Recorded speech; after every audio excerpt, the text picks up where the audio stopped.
9 heures du matin, sur une petite île grecque, porte d'accès à l'Europe. Voilà, on est ici sur la plage de Scalas Kamia, au nord de l'île de Lesbos, une île grecque qui fait face à la Turquie. Donc à même pas 10 km, vous avez les côtes de la Turquie. Et puis nous sommes ici en fait sur l'un des points d'arrivée de tous ces migrants qu'on voit juste là derrière moi et qui sont en train de rejoindre leur rêve européen en accostant sur cette plage.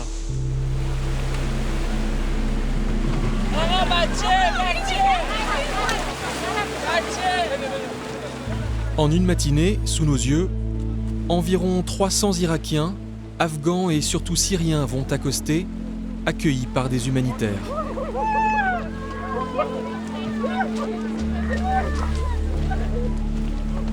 Est-ce que quelqu'un peut m'aider? Où est sa mère?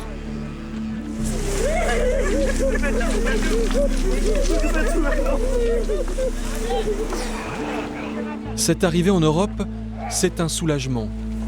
L'aboutissement de mois d'errance sur les routes de l'Exode, avec des enfants souvent très jeunes.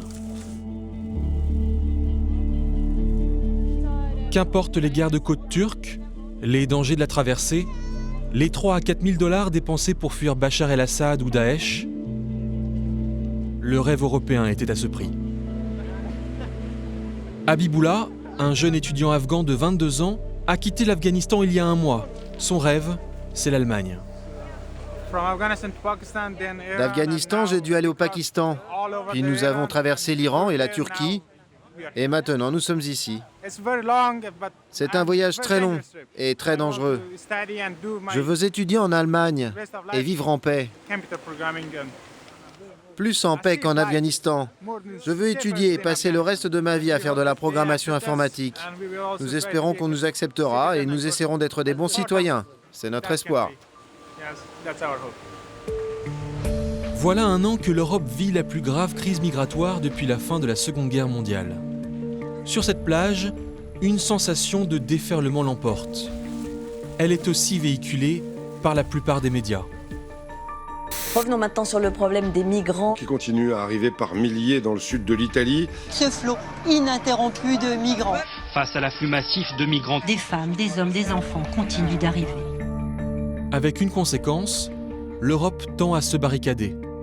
La fermeture imminente de la frontière avec la Serbie notamment. La frontière sera hermétiquement fermée. Pour mieux lutter contre l'immigration. Dispositifs policiers renforcés. Des barbelés, des gardes-chiens, des caméras de surveillance censées dissuader les migrants. Alors, ces dispositifs sont-ils efficaces? Combien coûte la sécurisation de nos frontières? Peut-on arrêter les migrants? Pendant près d'un an, nous avons enquêté sur 4 continents pour en savoir davantage sur ces barrières qui cernent progressivement nos pays développés. La frontière virtuelle part d'ici? Exactement, de Tarragone. Et jusqu'où va-t-elle? Jusqu'à la limite du Portugal. Et ça inclut aussi les îles Canaries. C'est la barrière qui sépare la ville de Nogales entre l'Arizona et le Mexique. À certains endroits, vous pouvez remarquer qu'elle est vraiment haute. Elle peut atteindre 10 mètres. Nous avons découvert que pour les industriels de l'armement, les frontières sont devenues un gigantesque business qui a même ses salons. C'est en train de devenir un marché très important. Ici aux États-Unis, l'armée nous achète moins, donc nous cherchons de nouveaux débouchés pour nos produits. Mais alors c'est une guerre? Oui, à mon avis, c'est une guerre. Une guerre où l'ennemi n'est plus le soldat, mais l'immigrant clandestin. Enquête sur le nouveau business des frontières.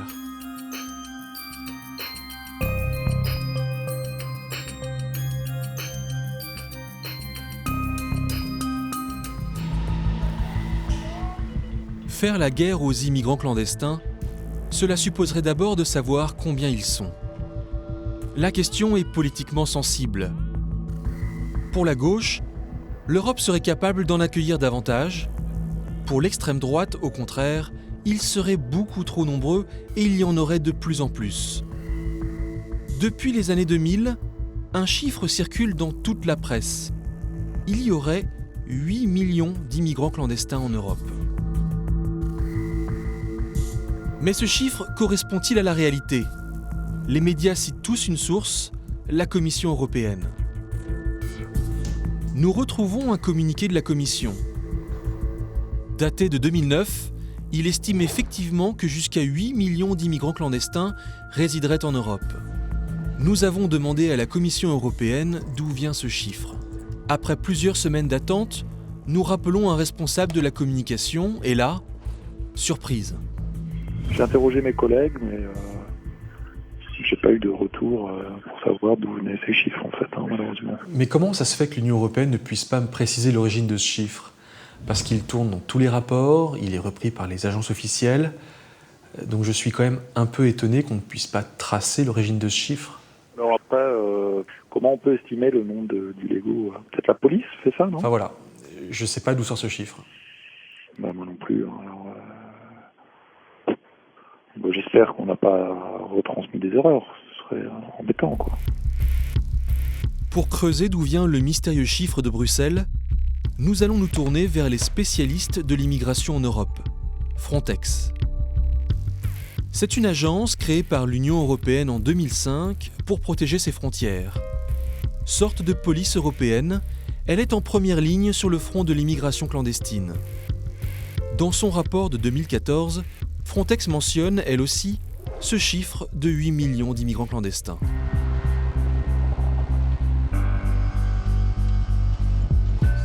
En Pologne, nous allons interroger l'un des auteurs du rapport de Frontex.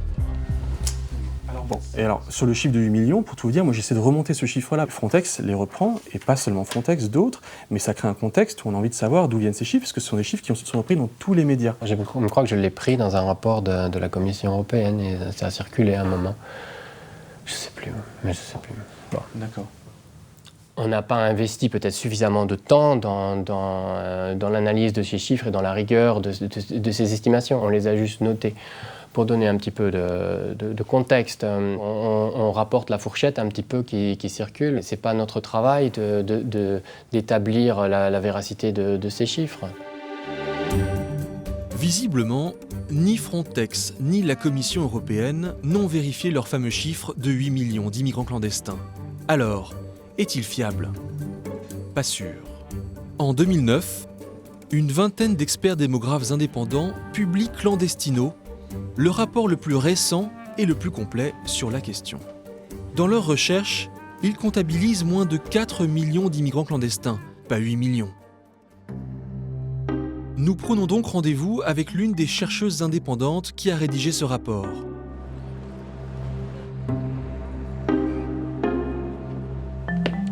L'Allemande Dita Vogel. Good morning. Hello, nice to meet you. Nice to meet you, Guillaume. Would you like to come in? En 2002, nous avons établi qu'il y avait entre 3 et 5 millions d'immigrants clandestins dans l'Union européenne. Mais en 2008, nous avons montré que ce chiffre avait baissé. Il n'y en avait plus qu'entre 2 et 4 millions maximum. Il y a eu une vraie diminution entre 2002 et 2008. Et pourtant, lorsque nous avons publié nos résultats et que nous avons montré que les chiffres de l'immigration clandestine baissaient, eh bien, au même moment, l'Europe a commencé à augmenter ses contrôles aux frontières. Et les pays membres ont investi massivement pour protéger davantage leurs frontières extérieures. Dita Vogel est la seule chercheuse à avoir découvert d'où venait le fameux chiffre européen de 8 millions d'immigrants clandestins. Il a été cité une fois dans une étude irlandaise, rédigée par un chercheur appelé Hubert Krieger. Nous avons alors cherché cette étude irlandaise. Elle indique que ce chiffre de 8 millions a été estimé à partir d'un article du Figaro, mais nous n'avons jamais retrouvé cet article. Nous nous sommes procuré l'étude irlandaise d'Hubert Krieger. Pour établir son chiffre de 8 millions, le chercheur y cite effectivement un article du Figaro, supposément daté de 2004, mais sans précision supplémentaire. Nous contactons Hubert Krieger.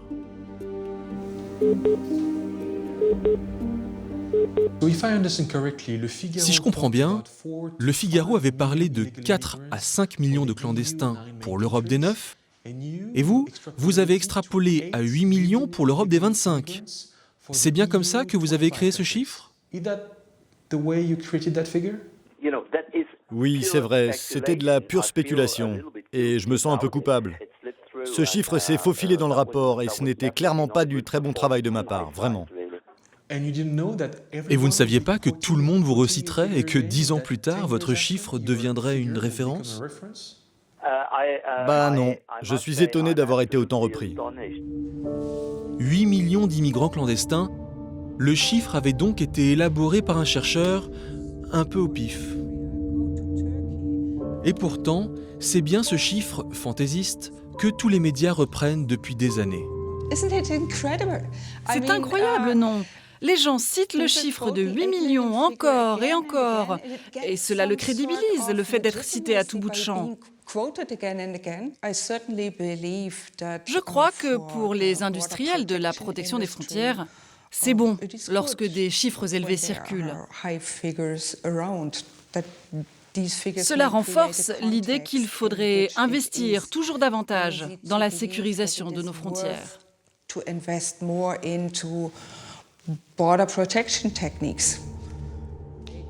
Estimations aléatoires, chiffres exagérés repris par tous, depuis 15 ans, nous vivons donc avec le fantasme d'une immigration surestimée. Ce qui est bien réel, en revanche, ce sont les centaines de kilomètres de murs physiques, ici en rouge, qui ont été édifiés aux lisières de l'Europe de Schengen pour bloquer les immigrants clandestins. L'une des premières barrières européennes à avoir été édifiée, c'est celle qui entoure la petite enclave espagnole de Melilla, au Maroc. Avant sa construction, des milliers d'immigrants clandestins pénétraient chaque année dans l'espace Schengen via Melilla. Depuis 2005, à Melilla, cette barrière d'acier sépare l'Espagne, à droite côté route, et le Maroc, à gauche côté ville. Sur 11 km, 650 gardes civils, la police espagnole, guettent les immigrants clandestins. Le colonel Juan Antonio Rivera est notre guide. C'est notre barrière anti-intrusion. Et comme vous pouvez le voir, il y a 3 rangées de barbelés. La troisième mesure approximativement entre 6 et 7 mètres. Elle est inclinée à 15 degrés de façon à décourager les gens de l'escalader. Je peux toucher? Vous pouvez toucher. Et là, si je touche, il y a une alarme? Oui, il y a une alarme qui se déclenche. Et là, nous savons que quelqu'un tente de s'introduire. Malgré cette triple barrière d'acier, des centaines d'immigrants tentent encore parfois de traverser clandestinement la frontière. Les images sont spectaculaires, mais en fait, très peu de migrants parviennent à passer. À gauche de l'image, des policiers espagnols casqués les repoussent à coups de matraque.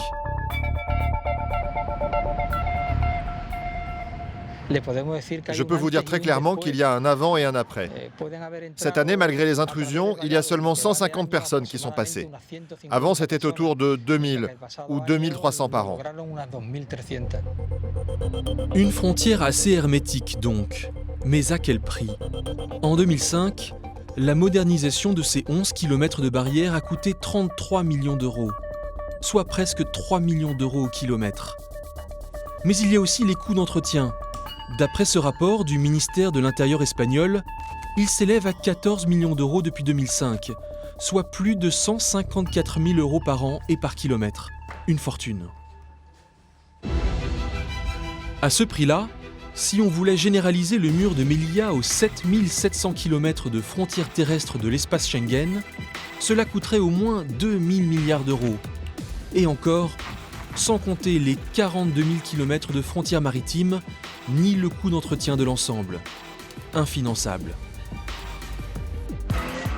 Outre-Atlantique, les contribuables américains ont eux aussi été sollicités pour financer des murs anti-clandestins aux coûts astronomiques. À la frontière avec le Mexique, en Arizona, s'étend sur 1000 km l'un des plus longs murs anti-clandestins au monde, ici en rouge. À Tucson, nous avons rendez-vous avec la Customs and Border Protection, la police des frontières. Ces deux gardes-frontières gèrent toute la communication pour les journalistes. Ambiance parano. Comme vous êtes étranger, nous ne pouvons pas vous fournir trop de détails. Je dois considérer chaque visiteur comme s'il était un espion, vous comprenez? Direction Nogales, l'un des plus gros postes frontières d'Arizona.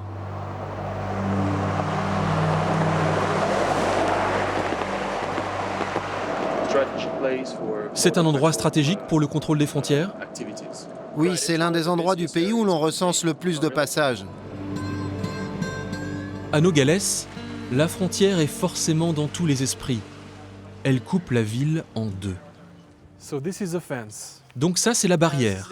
C'est la barrière qui sépare la ville de Nogales entre l'Arizona et le Mexique. À certains endroits, vous pouvez remarquer qu'elle est vraiment haute. Elle peut atteindre 10 mètres. C'est en acier? Oui, c'est en acier. C'est consolidé avec du béton. Il y a une double armature à l'intérieur et c'est très difficile à sectionner.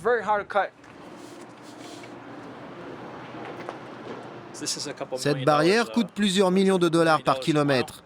C'est une infrastructure extrêmement chère à installer. Dans le secteur de Tucson, nous avons 416 km de frontières comme celle-là et 4200 gardes-frontières. Là où elle est édifiée, la barrière serait efficace. Il y a moins d'immigrants qui essayent de passer. Il y a moins de Mexicains, davantage de Centro-Américains. Mais dans l'ensemble, on voit vraiment beaucoup moins de migrants que par le passé. Pourquoi l'Amérique a-t-elle édifié de telles barrières à ses frontières? Les clandestins mexicains, cela faisait des dizaines d'années qu'ils venaient travailler aux États-Unis. Mais il y a 15 ans, un événement a tout changé. Un matin de septembre s'ouvre un nouveau chapitre des livres d'histoire. Les attentats de 2001 bouleversent la perception que les Américains se font de l'immigration illégale. Désormais, un amalgame entre immigrants et terroristes s'enracine. En 2006, le président républicain, George Bush, lance le Secure Fence Act pour sécuriser la frontière avec le Mexique. Cela fait malheureusement des décennies que les États-Unis ne contrôlent pas totalement leurs frontières. Et du coup, l'immigration illégale a connu une hausse continue. Nous avons la responsabilité de répondre à ces défis. Nous avons la responsabilité d'appliquer nos lois. Nous avons la responsabilité de sécuriser nos frontières. Nous prenons cette responsabilité au sérieux. Pour cette nouvelle loi, le gouvernement américain débloque des fonds énormes, 2,4 milliards de dollars. La police des frontières multiplie les spots promotionnels pour embaucher de nouvelles recrues. We are currently waging a war on terror. And now, more than ever, this border must be guarded. It is the job of the Border Patrol to prevent terrorists and terrorist weapons. À partir de 2006, un premier segment de mur avec le Mexique est construit sur plus de 1000 km. Mais problème, les immigrants clandestins contournent ce mur ou creusent des tunnels pour passer en dessous. Certains tentent même de l'escalader en véhicule tout-terrain. Comme en Europe, étendre le mur aux 12 000 km de frontières terrestres américaines serait infinançable. Alors les Américains vont inventer une nouvelle sorte de mur, les barrières virtuelles.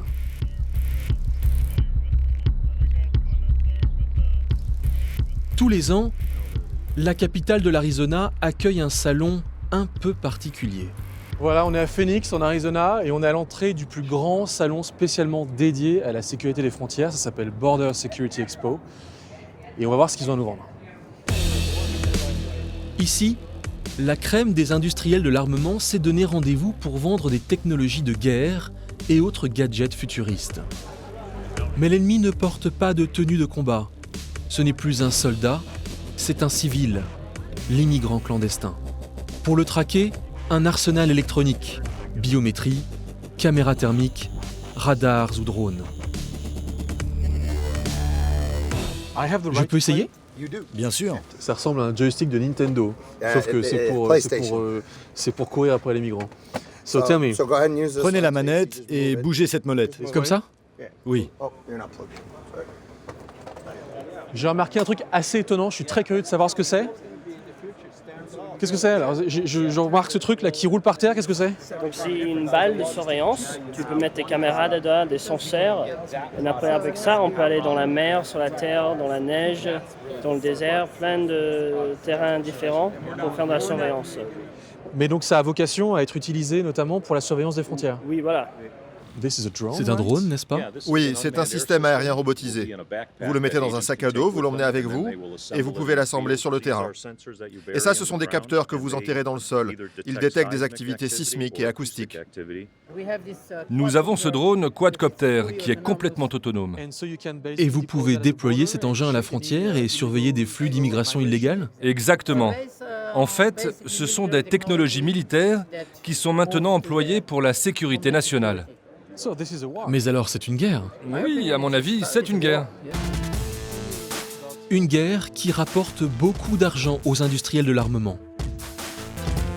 La protection des frontières, c'est un gros business aujourd'hui. C'est en train de devenir un marché très important. Ici aux États-Unis, l'armée nous achète moins, donc nous cherchons de nouveaux débouchés pour nos produits.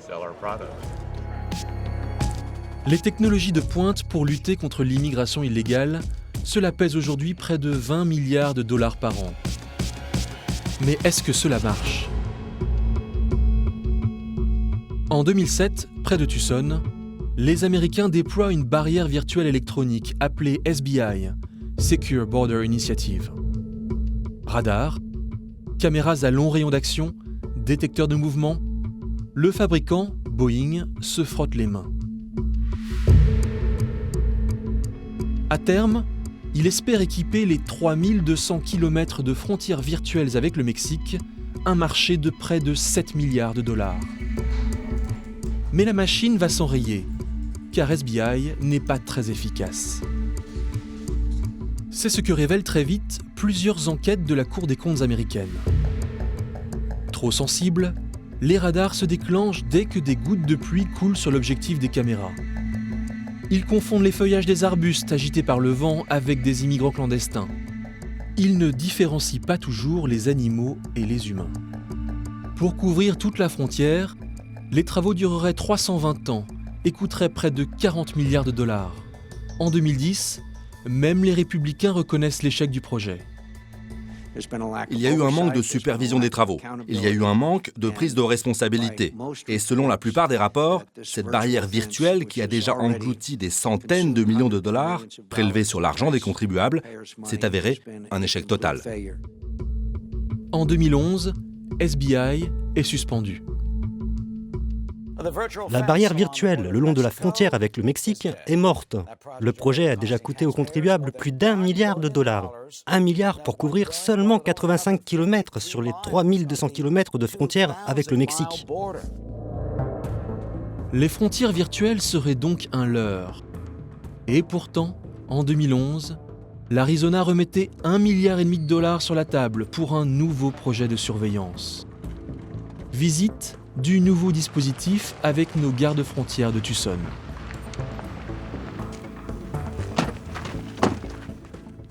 Qu'est-ce que c'est ici?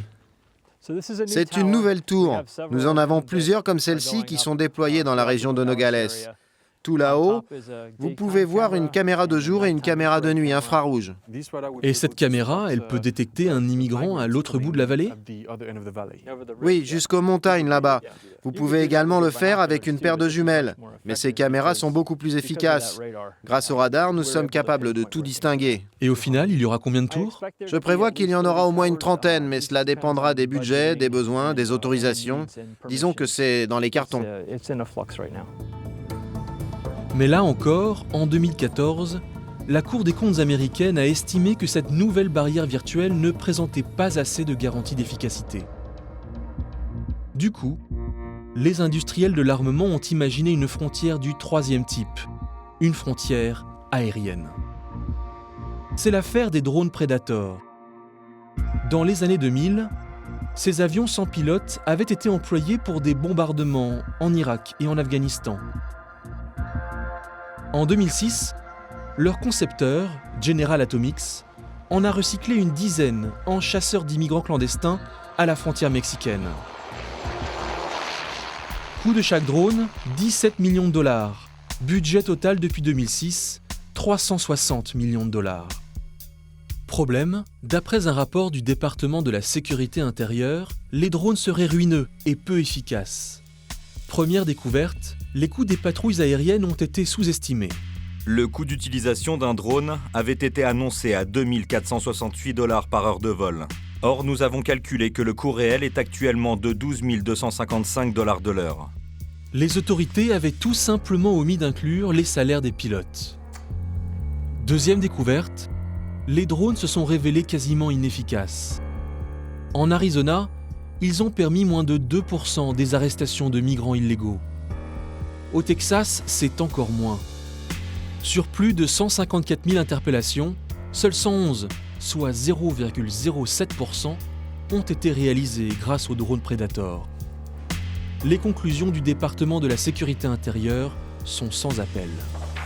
Nous ne voyons aucune preuve selon laquelle les drones contribueraient à rendre la frontière plus sûre.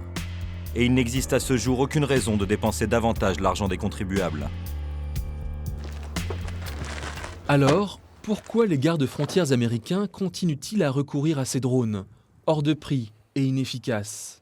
C'est vrai que si nous étions capables d'utiliser ces drones au maximum de leur capacité, les opérations qu'ils conduisent seraient plus efficaces. Si je comprends bien, vous dites que ce programme n'a pas été correctement planifié au départ? Ce n'est pas une question de planification, c'est un problème de ressources humaines. Si on avait plus de pilotes et un peu plus la possibilité d'utiliser les drones, je pense que le programme serait plus efficace. Et alors, qui est responsable de n'avoir pas planifié davantage de ressources? Je n'ai pas vraiment de réponse. Quand je regarde la zone de Tucson, en Arizona, les drones n'ont participé qu'à seulement 2% des arrestations. Et au Texas, cela ne marche pas. Les drones n'ont contribué qu'à 0,07% des arrestations clandestines. Donc ces drones pourraient être utiles, mais ce programme, c'est quand même très cher. Est-ce justifié de dépenser des centaines de millions de dollars pour même pas 1% de clandestins arrêtés? C'est difficile pour nous de répondre à cette question, du fait de notre situation, vous savez. J'aime mon métier. J'aimerais être encore ici l'année prochaine pour répondre à des questions. Je peux seulement vous donner des bribes de réponses. Nous n'aurons pas d'autres informations. Nous décidons alors de contacter le département de la sécurité intérieure, qui a acheté les drones Predator. Bonjour, je vous ai envoyé plusieurs emails ces dernières semaines. Je prépare un documentaire sur la sécurité des frontières. J'aurais voulu savoir si nous pouvions obtenir une interview. Pas de réponse des autorités. Nous nous tournons, pour finir, vers General Atomics, l'industriel américain qui fabrique les drones Predator. La négociation par mail dure de longs mois. On nous promet une interview, puis on nous l'annule. Du coup, nous nous rendons au siège du fabricant du drone Predator, dans la banlieue de San Diego, en Californie. Tout ça chez General Atomics. Oh, ok. Je peux savoir ce que vous faites? On réalise un documentaire. Vous avez une pièce d'identité? Bien sûr. Je peux pas vous dire pourquoi, mais vous n'avez pas le droit de filmer cet immeuble. C'est fou, hein, ça fait 2 minutes qu'on est là et il y a déjà 3 flics, 2 voitures et un vélo. Là, on a encore un quatrième qui vient. Ça fait 3 minutes qu'on est ici et on a 4 personnes pour s'occuper de nous. C'est une infrastructure qui travaille sur des questions de sécurité. Et aucune image n'est autorisée. Que vous soyez journaliste ou pas, vous ne pouvez rien filmer du tout. General Atomics ayant accepté, puis annulé notre demande d'interview, nous décidons de les appeler pour obtenir des explications. Bonjour, c'est Guillaume Pitron, le journaliste français. Vous savez, en préparant ce reportage, j'ai lu de nombreux rapports sur vos drones. L'un d'eux émane du département de la sécurité intérieure et dit que les drones patrouillant à la frontière ne sont pas si efficaces que cela. Vous pensez que ça posait problème à votre direction de répondre honnêtement à ce genre de questions? Non, pas du tout. Car si vous allez sur le site web de l'administration de la protection des frontières, vous verrez qu'ils ont répondu à toutes ces critiques. Ce n'est pas à nous de répondre, mais à notre client. Vous savez, nous sommes une entreprise et nous choisissons les médias auprès desquels nous communiquons et ceux auprès desquels nous ne communiquons pas. Ok, merci pour cette discussion. Merci. Malgré l'échec de l'utilisation des drones contre les migrants, les autorités américaines s'entêtent. Selon ce document interne, la police des frontières songe désormais à équiper ses drones d'armes non létales pour arrêter des hommes au sol, au moyen de chocs électriques par exemple.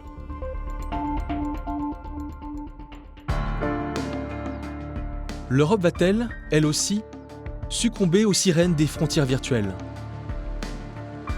Voici le détroit de Gibraltar. D'un côté, l'Europe, de l'autre, l'Afrique. Et entre les deux continents, on ne le voit pas, mais il y a un mur de verre, un mur invisible, un mur électronique, et il empêche quiconque venu d'Afrique de parvenir jusqu'à l'Europe. C'est la première frontière électronique du continent européen, et on va aller voir à quoi elle ressemble. À Algeciras, l'Europe a mis en place en 2002 un véritable Big Brother des mers.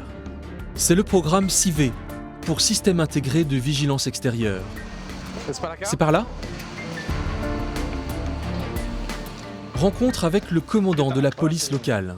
Bonjour. Guillaume. Manuel Fuentes. Sur la totalité del sistema SIVE, La frontière virtuelle part d'ici? Exactement, de Tarragone. Et jusqu'où va-t-elle? Hasta Jusqu'à la limite du Portugal. Et ça inclut aussi les îles Canaries. Ça fait presque 2000 km. Plus d'un millier en tout cas. 1000 km de frontières, mais ici pas de béton, d'acier ou de barbelé. À la place, une frontière virtuelle reliant caméras thermiques, capteurs sensoriels, radars et satellites. En ce moment, sur toute la mer, je peux vous dire qu'il y a en gros 1200 navires. Si l'opérateur trouve un bateau suspect,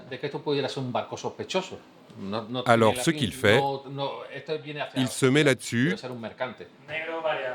on zoome et on va voir ce que c'est. La caméra peut voir jusqu'à 30 km. Là c'est bon, c'est un voilier. Il n'y a pas de problème. Ce jour-là, pas de clandestin. Mais il y a quelques mois, il en a filmé approchant des côtes espagnoles. Celui-là, quand on l'a filmé, il était déjà très près de nos côtes. Il était dans ce secteur-là. Alors on a prévenu nos patrouilles et nos navires. Regardez, nos hommes viennent arraisonner les clandestins. C'est quoi le prix de toute cette frontière virtuelle? Il est très élevé, mais j'en ai aucune idée. Un prix élevé, mais pour quelle efficacité? Car la majorité des migrants n'arrivent pas par la mer.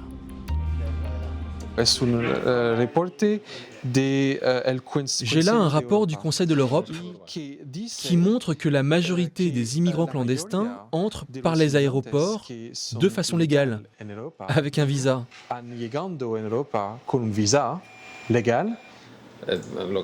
Vous parlez de ces immigrants qui entrent avec un visa touriste et qui ne repartent pas, c'est cela? C'est vrai qu'il y en a plus qui entrent par les aéroports que par la mer. Exactement. Mais donc la technologie, elle a ses limites. Oui, de toute façon, quand une personne veut fuir la faim ou la guerre, peu importe le nombre de barrières ou d'obstacles que tu mettras sur sa route, il passera. Les immigrants clandestins continueront donc à passer et à faire la fortune des entreprises de sécurité. En Europe, la surenchère technologique s'appelle désormais Aeroceptor, un programme de 5 millions d'euros avec des drones armés pour immobiliser des véhicules ou des navires. Il y a également Patroller, un programme de drones de surveillance construit par le groupe Safran. Tous les 2 ans, à Villepinte, se tient Millipol, le salon dédié à la sécurité intérieure des États, et notamment des frontières. Nous décidons d'aller à la rencontre de ces marchands d'armes qui, faute de vrais conflits, se recyclent dans la guerre contre les immigrants clandestins. Tous ayant refusé nos demandes d'interview, nous allons filmer en caméra cachée. Témoignage d'un fabricant français de drones. C'est bien qu'on ne met pas trop, et ça fait depuis un bon moment, d'espoir dans l'armée française pour être un gros prescripteur et un... Voilà. Et ça, c'est à cause de la crise des budgets. Et vous le sentez, ça, quand même? Ah oui, oui, ça se sent, très fortement. Et les gens, les militaires eux-mêmes nous disent, quoi. sur le terrain et ils pleurent pas, mais c'est presque quoi. Ils disent non, c'est terrible. On a des camions, on ne peut plus les utiliser parce que voilà, il y a une pièce qui est cassée, on n'a pas assez d'argent pour acheter des pièces, des trucs comme ça. J'ai quand même un sentiment qu'il y a une redirection d'un certain nombre de produits militaires vers le volet civil parce qu'on voit bien que c'est là que sont les perspectives. Tout à fait. Ça, on est d'accord. Tout à fait. On s'est dit, tiens, il faut qu'on aille vendre ça à l'armée. On a vendu un peu à l'armée, on a vu que les perspectives étaient limitées. Et on s'est dit, bon, bah tiens, pour continuer à vendre, on va s'adresser aux civils. Et on a vu qu'ils acceptaient bien volontiers ce type d'outils parce qu'ils avaient quelques missions qui potentiellement étaient de même nature, de surveillance, d'escorte, etc. Mais là, c'était plus l'armée, là, c'était la police. Voilà, police, exactement. Police, sécurité civile. D'accord. Quelles sont les perspectives du secteur? Fantastique. Et c'est du quoi? C'est du 5-10% de croissance par an? 10%, 10%. Bon, oui. C'est considérable. Le civil, nouveau relais de croissance pour les marchands d'armes?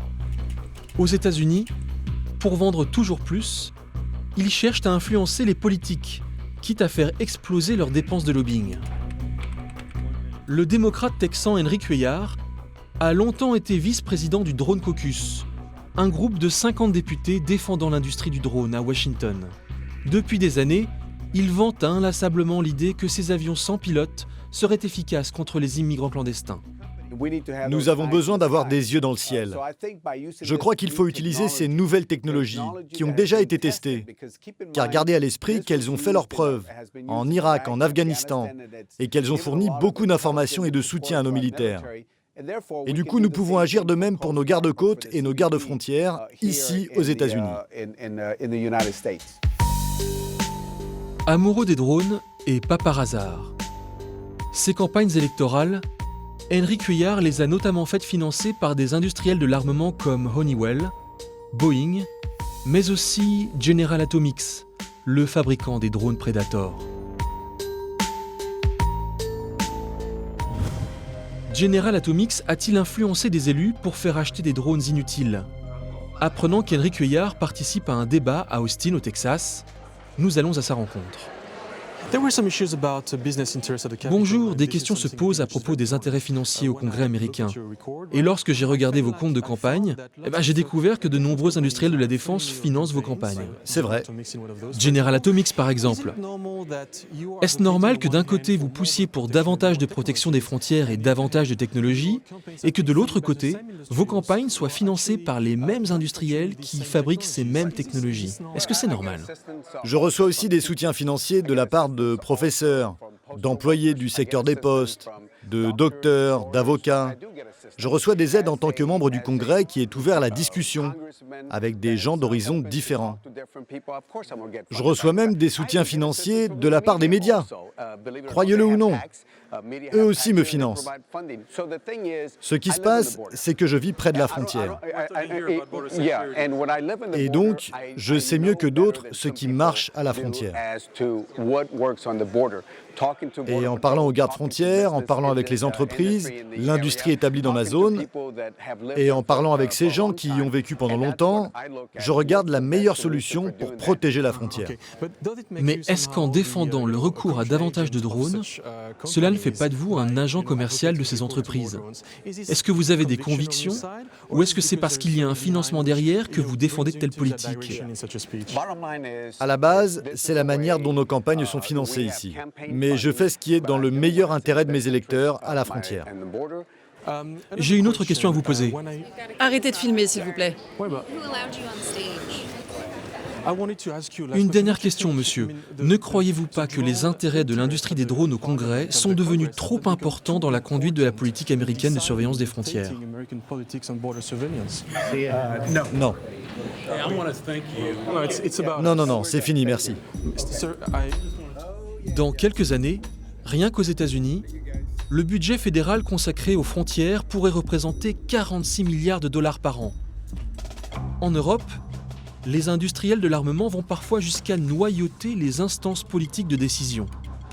Voici comment ils s'y prennent. En 2007, la Commission européenne décide de débloquer 1,4 milliard d'euros pour subventionner la recherche liée à la sécurité. C'est le Seventh Framework Programme, en français FP7. Faute de compétences techniques, la commission fait appel à des experts extérieurs. Objectif, se réunir pour identifier les besoins de sécurité. Quand les experts rendent des avis, des appels d'offres publics sont émis.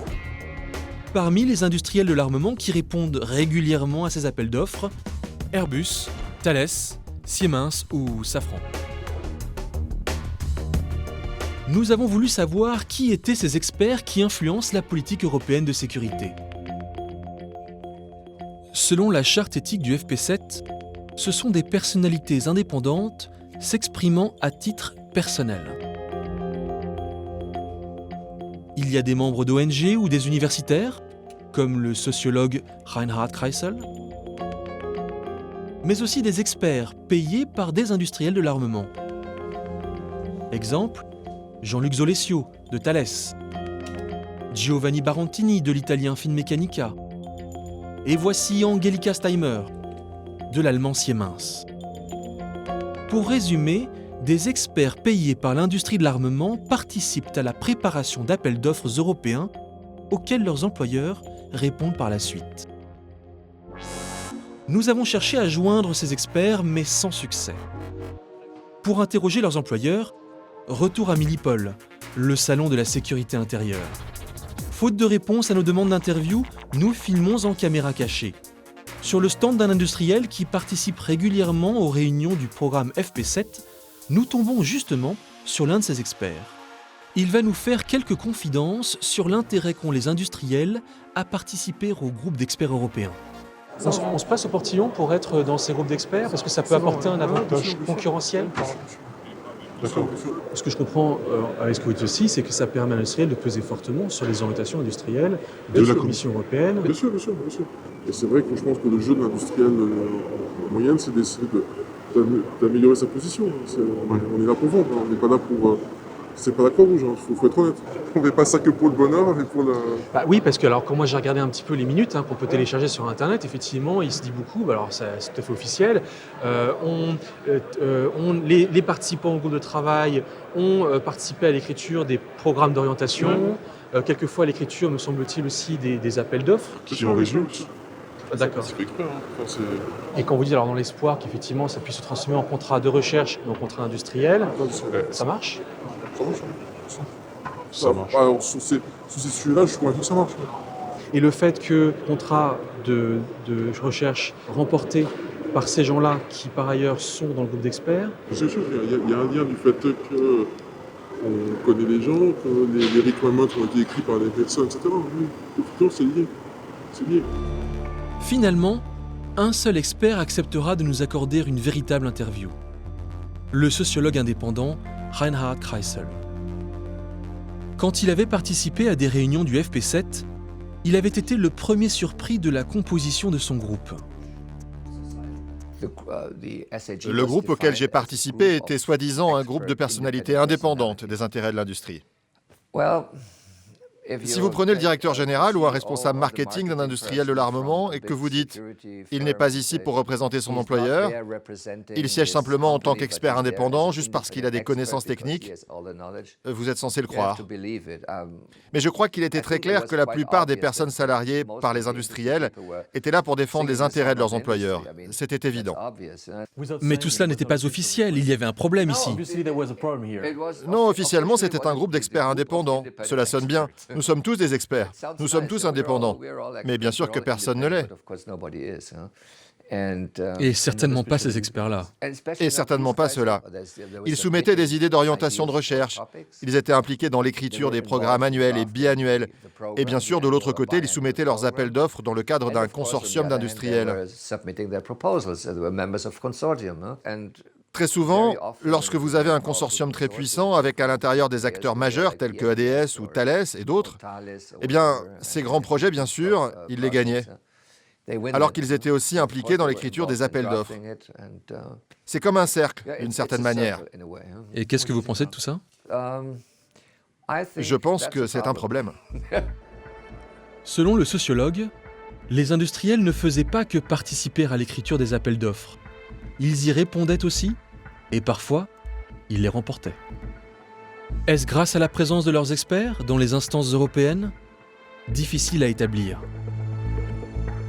nous décidons de consulter la liste des 326 contrats de recherche passés lors du programme FP7 entre 2007 et 2013.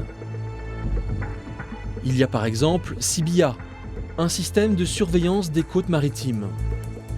Parmi les gagnants, nous retrouvons Selex, une filiale de Finmeccanica, l'employeur de Giovanni Barantini.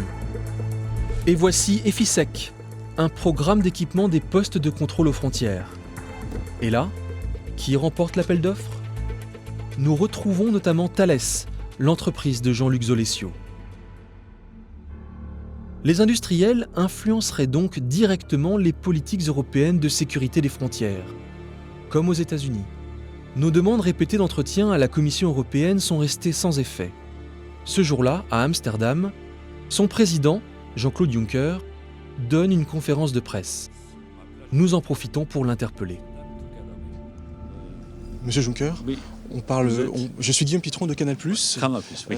On parle beaucoup de protection des frontières. Je reviens des États-Unis où on a constaté que les frontières coûtent très cher, les murs virtuels, les frontières, les drones, et que c'est très cher pour le contribuable, et également que finalement ce n'est pas très efficace. Est-ce que vous pensez qu'il faudrait que l'Europe aille vraiment dans la même direction compte tenu de cette expérience-là? Il faut protéger les frontières extérieures de l'Europe, raison pour laquelle la Commission a fait une proposition sur les gardes frontières et les gardes côtières. Cela doit être fait. Pour le reste, les frontières ont un coût économique immédiat. Et donc, il faut soumettre à notre méditation collective tous les aspects de la question. Face à la pression de l'opinion, l'Europe ne cesse donc de renforcer ses frontières. Qu'en pensent les réfugiés eux-mêmes? Direction Izmir, deuxième port de Turquie. Depuis quelques mois, c'est devenu l'un des points de passage majeurs vers l'espace Schengen via l'île grecque de Lesbos.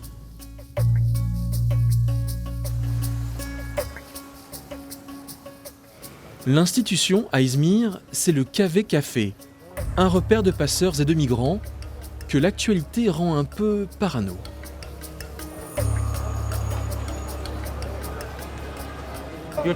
Bonjour, vous voyagez ? Je vois que vous avez un sac. Vous allez essayer de traverser? Non, non. On est turcs.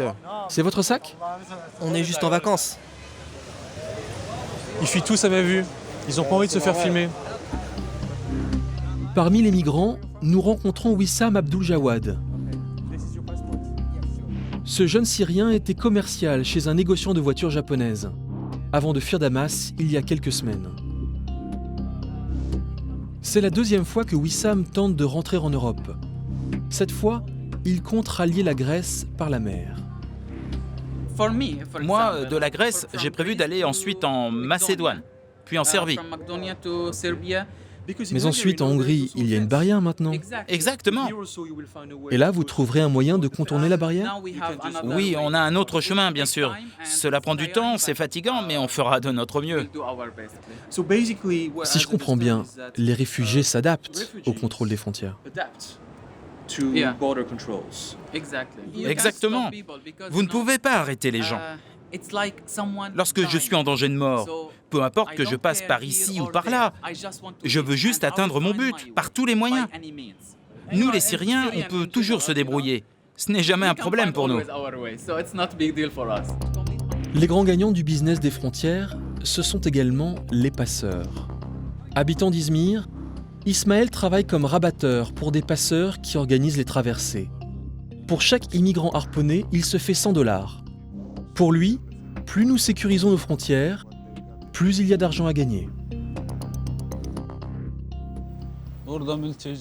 Il y a beaucoup de gens qui en profitent. Les réfugiés, c'est comme un gros gâteau. Le trafic ici n'est pas nouveau. Il prospère depuis des années. Nous, les passeurs, on prend $1000 pour faire passer chaque migrant en Europe. Un seul bateau, c'est $5000 de bénéfices pour une seule journée de travail. S'il n'y avait pas toutes ces barrières, pas de sécurité aux frontières, vous ne prendriez pas autant d'argent. Bien sûr. Plus les Européens mettront de barrières au passage des migrants, et plus les passeurs prendront un prix élevé. Et au final, ce sont les réfugiés qui en payent les conséquences. C'est un cercle vicieux. Plus les frontières coûtent cher à l'Europe, plus elles rapportent aux passeurs. Selon The Migrant Files, une enquête publiée en 2015 par des journalistes européens, le business des passages vers l'Europe aurait généré au moins 16 milliards d'euros de chiffre d'affaires depuis 15 ans. En sécurisant toujours plus nos frontières, nous dépensons donc des fortunes qui profitent aux industriels de l'armement et aux trafiquants de clandestins. Wissam, le jeune commercial syrien, est désabusé. L'industrie de la défense vend ses technologies pour protéger les frontières. Et ça, c'est une vidéo que je veux te montrer.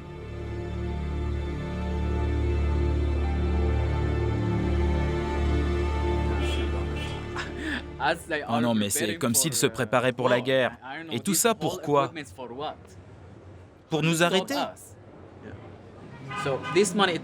Notre argent, il va dans la poche des passeurs.